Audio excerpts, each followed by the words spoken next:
Yes, now bless now people. Desmond ROCKSTEADY is signing in. King of the Pit TV. We're listening to Extinction by Harlott. This is the hardest title on the record. Final Weapon. Sick. Let's go. Track 10 or 12. This entire listen through goes out to Lands. One love, lads.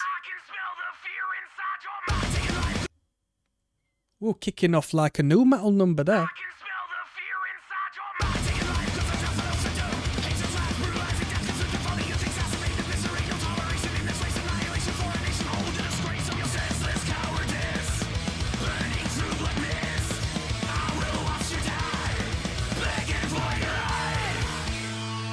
Let's go.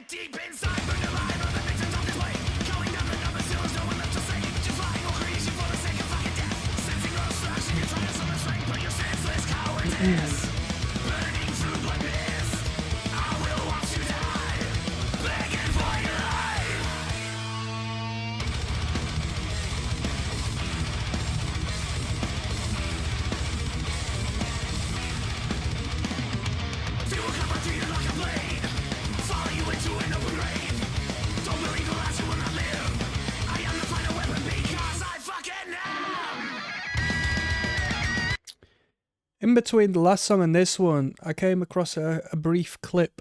The Gaza podcast. I think it's Chris Gaza, am I right in saying that? He performs, if not performed, in Suicide Silence. And he was having a discussion with two people on the other side of some band. I don't know what band they were from. And it was death metal lyrics. And he says, it's not a manifesto. These two people in this band, it's not a manifesto, it's just, you know, fantasy. And I've got quite a controversial standpoint when it comes to death metal lyricism, when it comes to like the more abrasive, gore-fueled, horror-based lyrical content, the more sadistic content.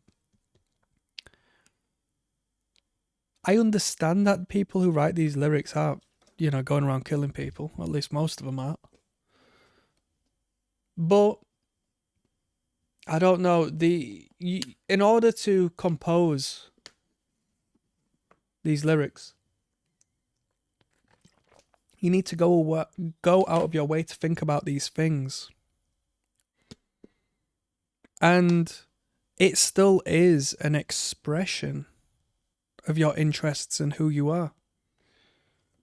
I think sitting around all day writing lyrical content based on, you know, extreme topics, I should be able to judge you on that just as I would judge you if you wrote a song about, you know, being a sex offender. I'd think, where did that come from? Why do you need to express yourself? Why do you have to put that mask on? And this is coming from, it is a controversial opinion because, you know, it falls within the same camp as me saying I kind of think that violent video games can influence the brain or desensitize the brain in that manner to being more open or aware or action a schema within the mind to be more, you know, open to certain energies. If anything, I think it's a negative frequency, right? And this comes from someone who's into horror, or at least I used to be. When I was younger, I'd spend a lot of time scouring the internet, watching as much, you know, independent, extreme horror films, like extreme films. One of my favourites, I mean, arguably to this day, August Underground, which is like some of the more sinister ideas portrayed in horror. You know, I've seen a lot of extreme stuff. But for me to sit there and compose this and spend time out of my day to manifest these thoughts. I'm having to dig down into a dark place, you know. Hey, I'm open to it. I like death metal. I like horror, as I said. More extreme than the general consensus. So I'm not for or against. I just think, yeah, you know, I can cast judgment on someone if their lyrical content revolves around, you know, killing women.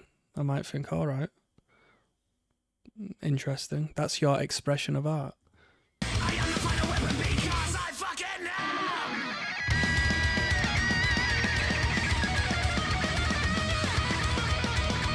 am. Out of all the ways you express yourself,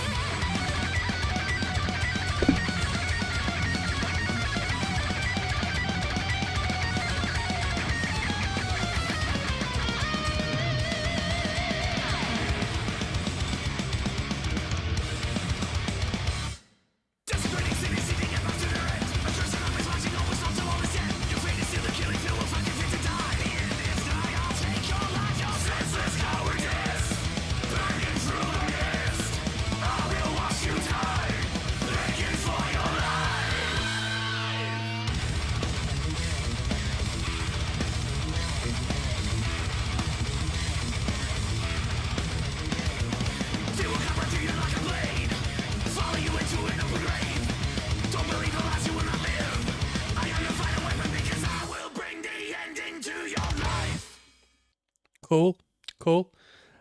You know, I thought the intro was a little corny, but when he kicked in and the instrumental came in and it amplified and the intensity of the tempo of the lyrical content just started spittering at you, I thought that was pretty cool. And the idea of it being called Final Weapon is hard.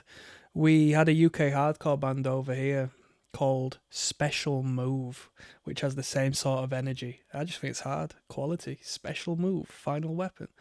Parasite coming up next, yeah? Track 11 of 12.